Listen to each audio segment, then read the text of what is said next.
While visible body hair is increasingly becoming socially acceptable for all, prominent nose hair is something that everyone might be tempted to remove, and we can't really blame them. Nose hair can be unsightly and can grow thicker and more prominent as people age, leaving even those who may have let nose hair grow freely in their younger years wanting to remove it.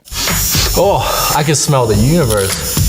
Should they though? Nose hair actually has a pretty specific purpose. This is about to get a little technical, so bear with us. It turns out that you actually have two kinds of nose hair. First, there are the vibrissae, aka the visible nose hairs that are oh so tempting to yank out of your nostrils. Then you have smaller hairs, the microscopic cilia. These hairs filter mucus through to the back of your nose where it eventually goes to your stomach. So what's so bad about plucking nose hairs? While it may not seem like it, your nose is actually guarding passageways to other parts of your body. If you mess with that passageway, you risk putting your entire body in danger. Think of the vibrissae as the first line of defense when it comes to nose health.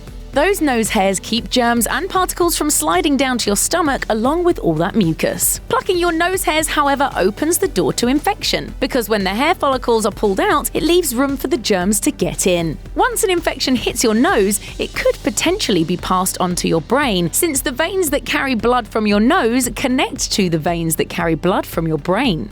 In severe cases, this spread of infection could lead to meningitis or brain abscess. While those outcomes might seem extreme, a lack of nose hair could also lead to sinusitis and allergy attacks. This means that if you're already susceptible to respiratory problems, you have even more of a reason to let those nose hairs grow. Even if you don't get an infection, plucking those nose hairs could still lead to uncomfortable ingrown hairs and damaged mucous membranes inside the nose. Plucking your nose hair with tweezers is bad enough, but even worse than doing that is using your fingers to get rid of unwanted nose hair. When you use your fingers to pluck your nose hairs, you aren't just opening your nose up to potential infection, but introducing a whole host of germs to your nostrils.